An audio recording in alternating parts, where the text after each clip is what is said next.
नमस्कार विद्यार्थी मित्र, या अगोदरच्या तासांमध्ये आपण सेवा सहकारी संस्थांची जी काही विविध वैशिष्ट्ये सहकार तज्ञांना सांगितलेली आहेत तर त्या वैशिष्ट्यांसंदर्भात सविस्तर अशा प्रकारची जी काही माहिती आहे तर ती माहिती पाहिलेली. शेवटचं वैशिष्ट्य आपण पाहिलं की आधुनिक तंत्राचा वापर. तर आधुनिक पद्धतीने शेती कसवल्यामुळे किंवा शेती पिकवल्यामुळे शेतीमधून प्रचंड अशा प्रकारचं जे काही शेती उत्पादन आहे तर ते शेती उत्पादन मिळत असतं, प्राप्त होत असतं. त्यासाठी आधुनिक बियाणांचा वापर, रासायनिक खतांचा वापर, कीटकनाशकांचा वापर, विज्ञानानं तयार केलेली वेगळी जी अवजारं आहेत तर त्या अवजारांचा वापर शेतीमध्ये कशा पद्धतीनं करायचा, त्याचा वापर किती प्रमाणात करायचा, त्याची दुरुस्ती कशा पद्धतीनं करायची, तर या संदर्भातली जी काही माहिती आहे तर ती माहिती शेतकऱ्यांना किंवा आपल्या सभासदांना उपलब्ध करून ही सेवा सहकारी संस्था देत असते. आणि त्यामुळं या आधुनिक तंत्राचा शेतीमध्ये वापर करून शेतकऱ्यांना प्रचंड अशा प्रकारचं जे काही शेती उत्पादन आहे तर ते शेती उत्पादन प्राप्त होत असतं, उपलब्ध होत असतं. आणि म्हणूनच आधुनिक तंत्राचा वापर या सेवा सहकारी संस्थेचं एक वैशिष्ट्य सहकार तज्ञांना सांगितलेलं आहे. तर विद्यार्थी मित्र, यानंतर आपल्याला या सेवा सहकारी संस्था आपल्या सभासदांसाठी वेगळ्या प्रकारची जी काही कार्य पार पडत असतात तर त्या कार्यासंदर्भात माहिती पाहायची की सेवा सहकारी संस्था आपले जे काही सभासद आहेत तर त्या सभासदांसाठी कुठल्या प्रकारची कार्य पार पडत असतात. तर पहिलं कार्य आहे कर्ज पुरवठा उपलब्ध करून देणे.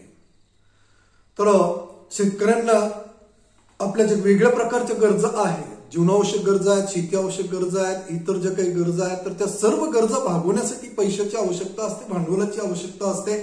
आणि या सेवा सहकारी संस्थेचे काही सभासद आहेत तर ते सभासद आपण पाहिलं की शेतकरी असतात, शेतमजूर असतात, व्यावसायिक असतात, लघु आणि कुटीर उद्योजक असतात. तर हे आर्थिकदृष्ट्या दुर्बल असतात किंवा आर्थिकदृष्ट्या कमकुवत असतात आणि त्यामुळे त्यांच्याकडे पैशाचा तुकडा असतो. आपल्याकडे उपलब्ध असणारा जो काही पैसा आहे तर त्या पैशामधून ते आपल्या सर्व गरजा व्यवस्थितरित्या भागू शकत नाही. कारण खाजगी व्यापाऱ्याकडून आपल्याकडे उपलब्ध असणारा जो काही पैसा आहे तर त्या पैशामधून किंवा भांडवलामधून त्या पुरेशा प्रमाणात आवश्यक असणाऱ्या जे काही वस्तू व सेवा आहेत तर त्या वस्तू व सेवा उपलब्ध करून घेऊ शकत नाहीत किंवा प्राप्त करून घेऊ शकत नाहीत. आणि त्यामुळं या सभासदांना नेहमी आपलं जे काही जीवन आहे तर ते जीवन हलाखीमध्ये जगावं लागत असतं. तेव्हा या जे काही सेवा सहकारी संस्था तर या सेवा सहकारी संस्था आपल्या सभासदांचं जीवनमान उंचावं, आपल्या सभासदाचं राहणीमान उंचावं, त्याला शेतीमधून प्रचंड अशा प्रकारचं उत्पादन मिळावं, यासाठी अल्प आणि मध्यम मुदतीचा जो काही कर्ज पुरवठा आहे तर तो कर्ज पुरवठा उपलब्ध करून देण्याचं जे काही कार्य आहे तर ते कार्य या सेवा सहकारी संस्था पार पडत असतात. अनेक वेळा सेवा सहकारी संस्था आपले जे काही सभासद आहेत तर त्या सभासदांना जो काही कर्ज पुरवठा उपलब्ध करून देत असतात तर तो कर्ज पुरवठा रोख रकमेच्या स्वरूपात उपलब्ध करून देण्याऐवजी वस्तूंच्या स्वरूपात कर्ज पुरवठा उपलब्ध करून देत असतात. कारण हे सभासद शेतकरी काय करत असतात, सेवा सहकारी संस्थेकडे आधुनिक बियाणं खरेदी करण्यासाठी कर्जाची मागणी करत असतात, रासायनिक खतं खरेदी करण्यासाठी कर्जाची मागणी करत असतात.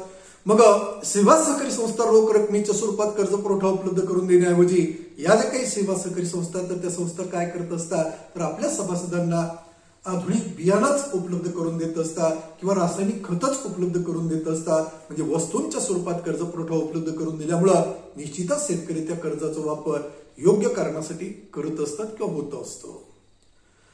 त्याचबरोबर अनेक वेळा या ज्या काही सेवा सहकारी संस्था तर त्या सेवा सहकारी संस्था आपले जे काही सभासद आहेत तर त्या सभासदांना त्यानं आपल्या शेतीमधून जे काही शेत उत्पादन घेतलेलं आहे तर ते शेत उत्पादन किंवा शेतमाल तारण ठेवून त्यांना कर्ज पुरवठा किंवा अर्थसहाय्य उपलब्ध करून देत असतात. आणि त्याचबरोबर या सेवा सहकारी संस्था आपले जे काही सभासद आहेत तर त्या सभासदांना उचल कर्ज सुद्धा देत असतात. म्हणजे शेतकऱ्याचा जो काही शेतमाल आहे तर तो शेतमाल तारण ठेवून त्याला आगाऊ जी काही रक्कम आहे तर कर्जाच्या स्वरूपात ती आगाऊ रक्कम देत असतात. तर अशा पद्धतीने या सेवा सहकारी संस्था आपले जे काही सभासद आहेत तर त्या सभासदांना अल्प आणि मध्यम मुदतीचा जो काही कर्ज पुरवठा आहे तर तो कर्ज पुरवठा माफक दरामध्ये उपलब्ध करून देण्याचं जे काही कार्य आहे तर ते कार्य पार पडत असतात. त्यानंतर दुसरं कार्य संस्था पार पडत असतात शेती आवश्यक वस्तूंचा पुरवठा करणे. सेवा सहकारी संस्थांचे काही सभासद असतात तर त्या सभासदांमध्ये सर्वात जास्त संख्या कोणाची असते तर शेतकऱ्यांची असते. आणि मग या शेतकऱ्यांना आपल्या शेतीमधून प्रचंड अशा प्रकारचं जे काही शेती उत्पादन मिळवतं यावं, आधुनिक पद्धतीनं शेती करता यावी यासाठी या सेवा सहकारी संस्था आपल्या सभासद शेतकऱ्यांना ज्या शेती आवश्यक वस्तू आहेत तर त्या वस्तू माफक दरामध्ये उपलब्ध करून देण्याचं जे काही कार्य आहे तर ते कार्य पार पडत असतं. मग कुठल्या प्रकारच्या शेती आवश्यक वस्तू असतात? तर आधुनिक बियाणं, रासायनिक खतं, कीटकनाशक आणि वेगळ्या प्रकारची जी काही अवजारं आहेत तर ती अवजारं, तर अशा वेगवेगळ्या प्रकारच्या जे काही शेती आवश्यक वस्तू आहेत तर त्या वस्तू आपल्या सभासद शेतकऱ्यांना माफक दरामध्ये उपलब्ध करून देण्याचं जे काही कार्य आहे तर ते कार्य या सेवा सहकारी संस्था पार पाडत असतात आणि शेतकऱ्यांना या शेती आवश्यक वस्तू माफक दरामध्ये प्राप्त झाल्यामुळं त्या पुरेशा प्रमाणात त्यांना खरेदी करून त्यांचा आपल्या शेतीमध्ये वापर करून प्रचंड अशा प्रकारचं जे काही शेती उत्पादन आहे तर ते शेती उत्पादन मिळवता येत असतं, प्राप्त करता येत असतं. तर यासाठीच या सेवा सहकारी संस्था आपले जे काही सभासद आहेत तर त्या सभासदांना अशा शेती आवश्यक जे काही वस्तू व सेवा आहेत तर त्या वस्तू व सेवा माफक दरामध्ये किंवा योग्य दरामध्ये उपलब्ध करून देण्याचं जे काही कार्य आहे तर ते कार्य पार पाडत असतात. त्यानंतर पुढचं कार्य आहे जीवनावश्यक वस्तूंचा पुरवठा. सेवा सहकारी संस्थेचे काही सभासद आहेत तर त्या सभासदांमध्ये आर्थिकदृष्ट्या दुर्बल घटकांची जी काही संख्या आहे तर ती संख्या प्रचंड असते. शेतकरी हे आर्थिकदृष्ट्या दुर्बल असतात. बहुसंख्य जे काही शेतकरी आहेत तर त्या शेतकऱ्यांना आपल्या जे काही सर्व गरजा आहेत तर त्या सर्व गरजा भागवण्या इतपत सुद्धा उत्पन्न मिळत नसतं. त्यामुळं या शेतकऱ्यांचं जे काही जीवनमान आहे तर ते जीवनमान काय झालेलं असतं? खालावलेलं असतं.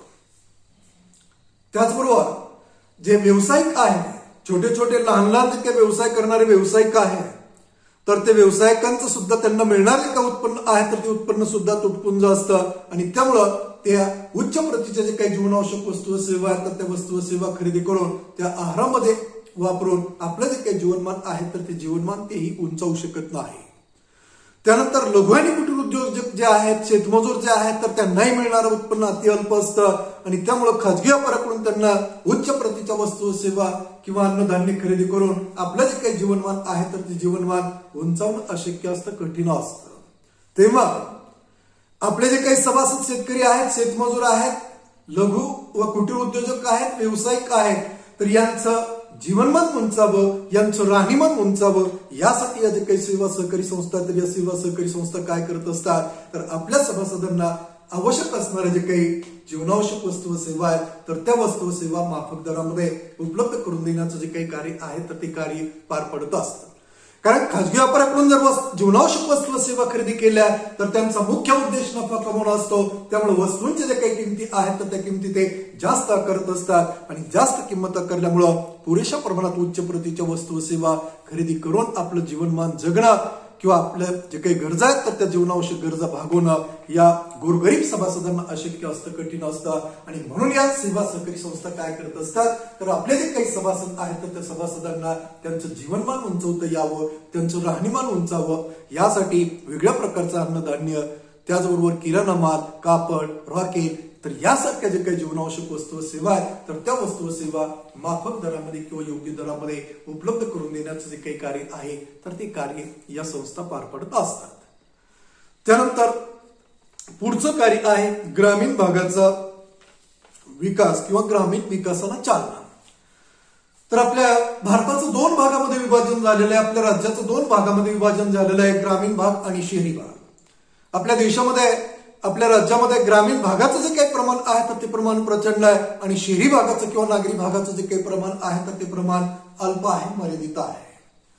शहरी भागामध्ये जे काही उद्योजक आहेत तर ते उद्योजक आपल्या उद्योगाची उभारणी शहरी भागामध्ये करतात. त्यामुळे शहरी भागातील लोकांना रोजगार उपलब्ध होतो, त्यांच्या उत्पन्नामध्ये भर पडते आणि त्यामुळं त्यांचं जीवनमान, त्यांचं राहणीमान जे आहे तर ते जीवनमान आणि राहणीमान उंचावलेलं असतं. कारण आपल्या जीवनावश्यक गरजा भागवण्यासाठी जे उत्पन्न आवश्यक असतं तर ते उत्पन्न त्यांना रोजगारामुळे प्राप्त होत असतं, उपलब्ध होत असतं. परंतु ग्रामीण भागामध्ये शेती हा मुख्य व्यवसाय आहे. मग शेतीवर अवलंबून असणाऱ्या लोकसंख्येचं जे काही प्रमाण आहे तर ते प्रमाण प्रचंड आहे. त्यामुळे सर्वच लोकांना ग्रामीण भागामध्ये या शेती व्यवसायात पूर्ण वेळ रोजगार उपलब्ध होत नाही. मग बराचसा वेळ त्यांना काय करावं लागतो, आपला बेकारीमध्ये घालवावा लागतो, खर्च करावा लागतो. तेव्हा या ग्रामीण भागामधला जो काही शेती व्यवसाय आहे तर त्या शेती व्यवसायाचा विकास जोपर्यंत घडून येणार नाही तोपर्यंत ग्रामीण भागाचा जो काही विकास आहे तर तो विकास घडून येणं अशक्य आहे, कठीण आहे. ग्रामीण भागातील लोकांचं जीवनमान, राहणीमान उंचावणं हे देखील अशक्य आहे, कठीण आहे.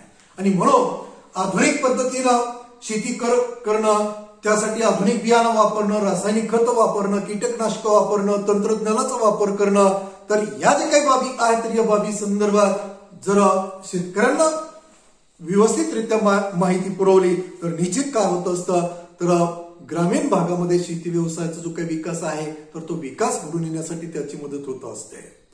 त्यानंतर ग्रामीण भागामध्ये जे काही लघु आणि कुटीर उद्योजक आहेत की त्यांनाही आपला उद्योग करण्यासाठी जे भांडवल आवश्यक असतं तर ते पुरेसं भांडवल त्यांच्याकडे उपलब्ध नसतं. म्हणून या सेवा सहकारी संस्था काय करत असतात, तर ग्रामीण भागातील जे काही लघु आणि कुटीर उद्योजक आहेत किंवा व्यावसायिक आहेत तर त्या व्यावसायिकांना आपला व्यवसाय करण्यासाठी किंवा उद्योग करण्यासाठी आवश्यक असणारे जे काही भांडवल आहे तर ते भांडवल कर्जाच्या स्वरूपात उपलब्ध करून देत असतात, प्राप्त करून देत असतात. तर अशा पद्धतीनं म्हणजे शेती संदर्भात जे काही तंत्रज्ञान आहे तर त्या तंत्रज्ञानाची माहिती शेतकऱ्यांना उपलब्ध करून देणं, त्याचा शेतीमध्ये वापर करणं आणि त्याचबरोबर जे व्यावसायिक आहेत किंवा लघु आणि कुटीर उद्योजक आहेत तर त्यांनाही लहान लहान व्यवसाय करण्यासाठी जे भांडवल आवश्यक असतं तर ते भांडवल माफक व्याजदरांना उपलब्ध करून देण्याचं जे काही कार्य आहे तर ते कार्य कोण पार पडत असतात, तर या सेवा सहकारी संस्था ते कार्य पार पडत असतात. आणि या सर्व प्रकारामुळे काय होत असतं की जो आपल्या देशातला आपल्या राज्यातला ग्रामीण भाग आहे तर त्या ग्रामीण भागाचा जो काही विकास आहे तर तो विकास घडून येण्यासाठी त्याची मदत होत असते. त्यानंतर पुढचं कार्य आहे कर्ज वसुली करणे. तर सभासदांना कर्ज पुरवठा उपलब्ध करून देणं हे कार्य जेवढं महत्वाचं आहे तेवढंच महत्वाचं कार्य कोणतं आहे, तर सभासदांना दिलेलं जे काही कर्ज आहे तर ते कर्ज वसूल करणं.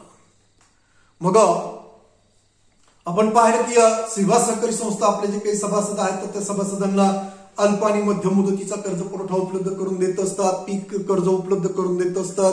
शेतकऱ्यांचं शेतीमधलं जे काही उत्पादन आहे किंवा शेतमाल आहे तर तो शेतमाल तारण ठेवून घेत असतात आणि त्याच्या आधारे शेतकऱ्यांना कर्ज पुरवठा किंवा अर्थसहाय्य उपलब्ध करून देत असतात.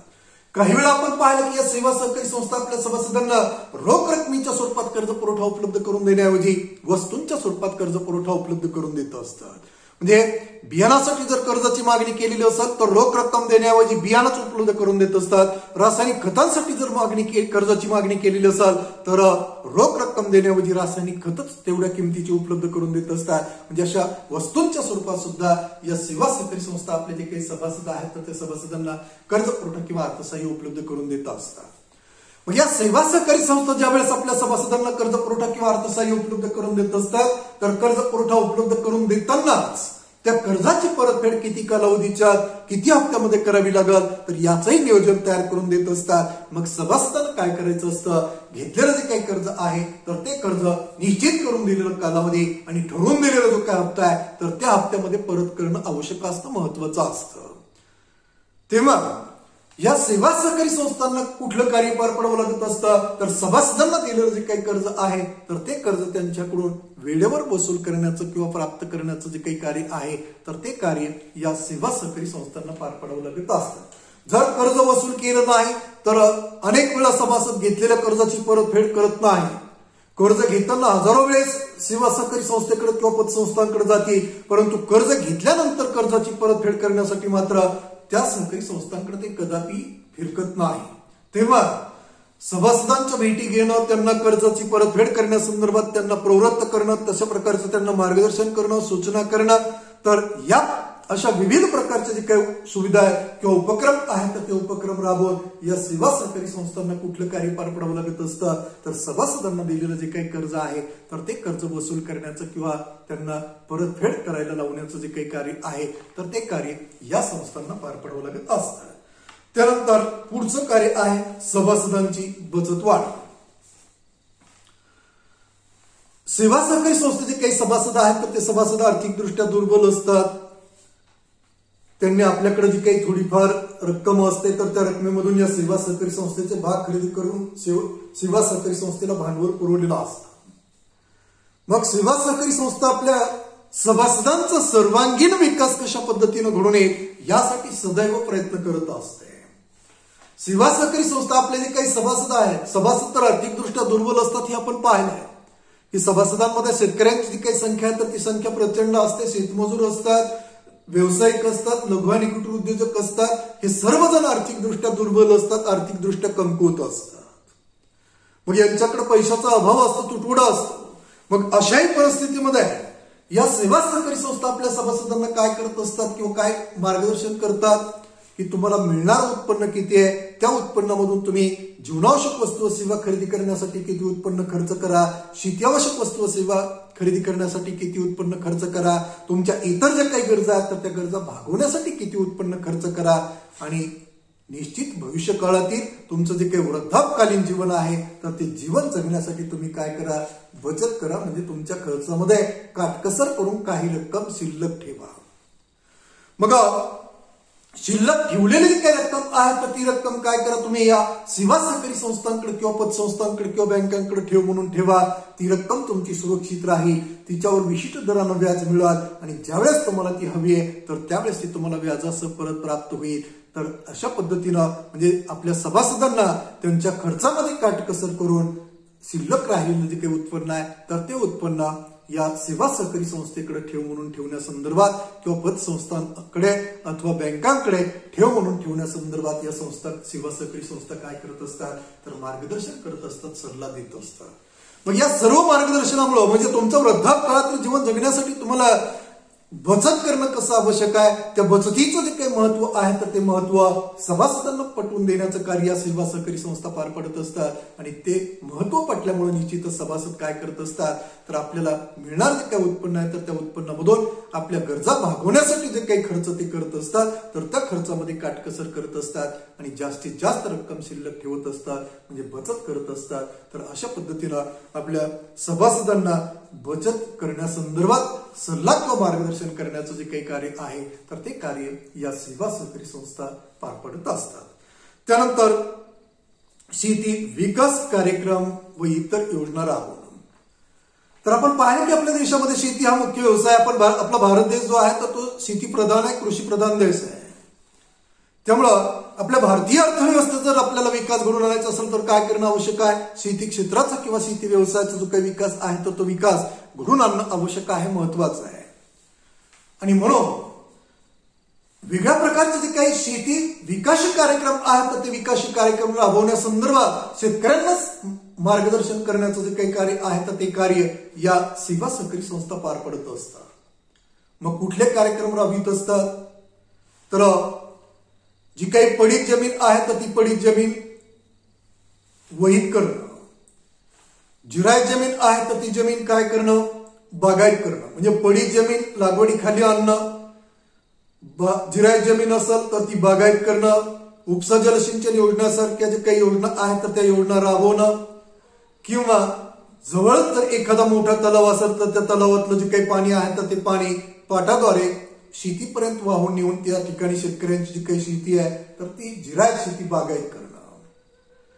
त्यानंतर शेतीची व्यवस्थितरित्या बांधणी करणं, शेतीच्या सभोवताली कुंपण घालणं. त्यानंतर शेतीमधून जास्तीत जास्त उत्पादन मिळावं म्हणून आधुनिक बियाणांचा वापर करणं, रासायनिक खतांचा वापर करणं, कीटकनाशकांचा वापर करणं आणि विज्ञानात तयार केलेली जी काही अवजार आहे तर त्या अवजारांचा शेतीमध्ये वापर करून शेतीची मशागत करणं. तर अशा विविध प्रकारच्या जे काही शेती विकास योजना आहे तर त्या विकास योजना संदर्भात सभासदांना माहिती देऊन त्या योजना आपल्या सभासद शेतकऱ्यांच्या शेतीमध्ये राबवण्याचं जे काही कार्य आहे तर ते कार्य कोण पार पडत असतात तर या सेवा सहकारी संस्था हे कार्य पार पडत असतात. त्यानंतर पुढचं कार्य आहे प्राथमिक खरेदी विक्री संघाचा प्रतिनिधी म्हणून कार्य करणे. खरेदी विक्री संघ काय करत असतो तर शेतकऱ्याने उत्पादित केलेला जो काही शेतमाल आहे तर त्या शेतमालाचं एकत्रीकरण करणं, त्याची प्रतवारी करणं, त्याचं प्रतवारी किंवा वर्गीकरण करणं, त्याच्यावर प्रक्रिया करणं, त्याचे व्यवस्थित गठ्ठे बांधणं आणि त्याची स्वदेशी आणि आंतरराष्ट्रीय बाजारपेठांमध्ये निर्यात करून विक्री करणं. तर अशा पद्धतीनं हा जो काही खरेदी विक्री संघ आहे तर तो संघ हे कार्य पार पडत असतो. परंतु या संघाचं जे काही कार्य आहे तर ते कार्य या खरेदी विक्री संघाला अगदी सुलभरित्या पार पडता यावं म्हणून या सेवा सहकारी संस्था काय करत असतात तर या खरेदी विक्री संघाच्या प्राथमिक सहकारी संस्था किंवा प्रतिनिधी म्हणून आपलं जे काही कार्य आहे तर ते कार्य पार पडत असतं. म्हणजे आपल्या सभासद शेतकऱ्याने उत्पादित केलेला जो काही शेतमाल आहे तर तो शेतमाल या सेवा सहकारी संस्था एकत्रित करत असतात, त्याचं वर्गीकरण करत असतात, त्याची प्रतवारी करत असतात, त्याच्यावर प्रक्रिया करत असतात, त्याचे व्यवस्थित गठ्ठे बांधत असतात आणि मग तो जो काही शेतमाल आहे तर तो शेतमाल खरेदी विक्री सहकारी संघाकडे पाठवण्याची जी काही व्यवस्था आहे तर ती व्यवस्था या सेवा सहकारी संस्था करत असतात. तर अशा पद्धतीनं म्हणजे हा जो काही खरेदी विक्री संघ असतो तर या खरेदी विक्री संघाचा प्रतिनिधी म्हणून या ज्या काही सेवा सहकारी संस्था आहेत तर त्या सेवा सहकारी संस्था काय करत असतात तर आपलं जे काही कार्य आहे तर ते कार्य पार पडत असतात. त्यानंतर पुढचं कार्य आहे छोट्या उद्योगांना चालना देणे किंवा शेतीपूरक व्यवसायांना चालना देणे. आपण पाहिलं की आपल्या राज्यामध्ये आपल्या देशामध्ये शेती हा मुख्य व्यवसाय शेती प्रधान देश आहे. त्यामुळं बहुतांश लोक शेती व्यवसाय करतात, शेती व्यवसायावर अवलंबून असतात. परंतु शेती व्यवसायावर अवलंबून असणाऱ्या लोकसंख्येचं प्रमाण आपल्या देशामध्ये आपल्या राज्यामध्ये प्रचंड असल्यामुळं या लोकांना पूर्ण वेळ शेतीमध्ये रोजगार उपलब्ध होत नाही. बराचसा वेळ त्यांना काय करावं लागतो बेकारीमध्ये खर्च करावा लागतो, वाया घालावा लागतो. मग पूर्णवेळ रोजगार उपलब्ध नसल्यामुळं शेतीमधून मिळणारं उत्पन्न तुटपुंज मिळतं आणि त्या उत्पन्नामधून मग या लोकांना किंवा शेतकऱ्यांना आपल्या जे काही सर्व गरजा आहेत तर त्या सर्व गरजा भागवणं अशक्य बनत असतं, कठीण बनत असतं. म्हणून या शेतकऱ्यांना काय करणं आवश्यक आहे तर पूर्ण वेळ रोजगार उपलब्ध होईल. या दृष्टिकोनातून शेतीपूरक जे काही व्यवसाय आहे तर ते व्यवसाय करण्यासंदर्भात त्यांना प्रवृत्त करणं किंवा त्यांना त्या संदर्भातलं मार्गदर्शन करण्याचं जे काही कार्य आहे तर ते कार्य कोण पार पडत असतात तर या सेवा सहकारी संस्था पार पडत असतात.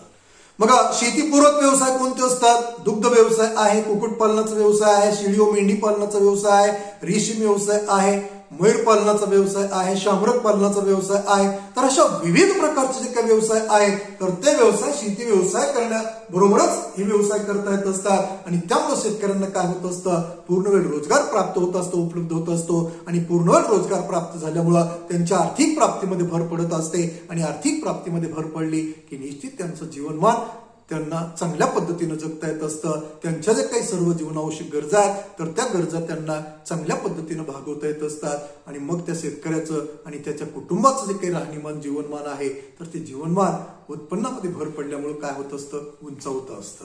तेव्हा या जे काही सेवा सहकारी संस्था आहेत तर त्या सेवा सहकारी संस्था अशा जे काही शेतीपूरक व्यवसाय तर ते व्यवसाय करण्यासाठी या संस्था आपल्या सभासदांना अल्प व मध्यम मुदतीचा कर्ज पुरवठा उपलब्ध करून देत असतात आणि ते व्यवसाय करून घेतलेले जे काही उत्पादन आहे तर त्या उत्पादनाची स्वदेशी बाजारपेठांमध्ये आणि आंतरराष्ट्रीय बाजारपेठांमध्ये विक्री करून देण्याचं जे काही कार्य आहे किंवा विक्री करून देण्याची जी काही व्यवस्था आहे तर ती व्यवस्था सुद्धा कोण करत असतात तर या सेवा सहकारी संस्था ती व्यवस्था करत असतात किंवा ती कार्य पार पडत असतात.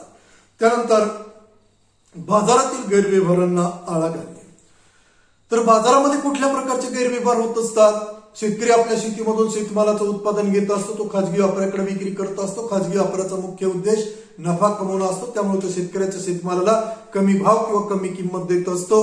त्यानंतर पुन्हा त्या शेतमालाला काय करत असतो त्याची भेसळ करून पुन्हा शहरांमध्ये नेऊन किंवा बाजारपेठेमध्ये नेऊन त्याची ग्राहकांना प्रचंड दराने विक्री करून त्या ठिकाणी पुन्हा ग्राहकाची लुटवणूक करत असतो, फसवणूक करत असतो. त्यानंतर सेवा सहकारी संस्था आपण पाहिलं की आपले जे काही सभासद आहेत तर त्या सभासदांना जीवनावश्यक आणि शेती आवश्यक ज्या काही गरजा आहेत तर त्या गरजा भागवण्यासाठी ज्या वस्तू व सेवा आवश्यक असतात तर त्या वस्तू व सेवा उपलब्ध करून देण्याचं कार्य पार पडत असतात. जर या सेवा सहकारी संस्था स्थापन केल्या नाही तर या वस्तू व सेवा कुठून खरेदी कराव्या लागतात शेतकऱ्यांना किंवा सभासदांना? खाजगी व्यापाऱ्याकडून खरेदी कराव्या लागतात. मग खाजगी व्यापाऱ्याचा मुख्य उद्देश नफा कमवणं असतो आणि नफा कमवण्यासाठी तो शेती आवश्यक आणि जीवनावश्यक जे काही वस्तू व सेवा आहे तर त्या वस्तू व सेवांची जी काही किंमत आहे तर ती किंमत तो जास्त करत असतो. आणि तेव्हा याच खाजगी व्यापाऱ्यामुळे ग्राहकांची काय होत असते लुटवणूक होत असते, फसवणूक होत असते. वस्तूंची जास्त किंमत आकारणं, भेसळयुक्त वस्तू उपलब्ध करून देणं, खोटी वजनमाप वापरणं, कृत्रिम वस्तूंची कृत्रिम टंचाई निर्माण करणं तर अशा विविध गैरमार्गाचा अवलंब बाजारपेठेमध्ये हे खाजगी व्यापारी करत असतात आणि त्यामुळं ग्राहकांचं नुकसान होत असतं, ग्राहकांची पिळवणूक होत असते. तर ते नुकसान थांबावं, ती पिळवणूक थांबावी यासाठी या सेवा सहकारी संस्था काय करत असतात तर बाजारपेठेमध्ये जे काही वेगळ्या प्रकारचे गैरप्रकार राबवले जात असतात तर ते गैरप्रकार कशा पद्धतीने थांबवता येतील तर या दृष्टिकोनातून आपले जे काही सभासद आहेत तर त्या सभासदांना मार्गदर्शन किंवा सल्ला देण्याचं जे काही कार्य आहे तर ते कार्य या सेवा सहकारी संस्था पार पडत असतात. म्हणजे सेवा सहकारी संस्था स्वतःच आपल्या सभासदांना काय करत असतात जीवनावश्यक वस्तू व सेवा उपलब्ध करून देतात, शेतीआवश्यक वस्तू व सेवा उपलब्ध करून देतात आणि त्यांची जी काय आर्थिक गरज आहे तर ती गरज भागवण्यासाठी माफक व्याजदराने कर्ज पुरवठा सुद्धा उपलब्ध करून देत असतात.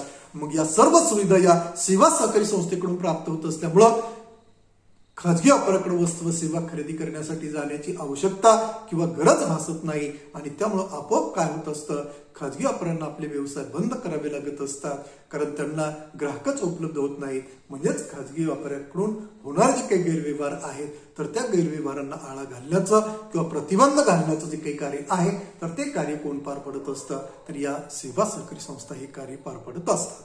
तर याप्रमाणे या जे काही सेवा सहकारी संस्था आहेत तर त्या संस्था आपले जे काही सभासद आहेत तर त्या सभासदांसाठी अशा वेगळ्या प्रकारची जी काही कार्य आहेत तर ती कार्य पार पडत असतात.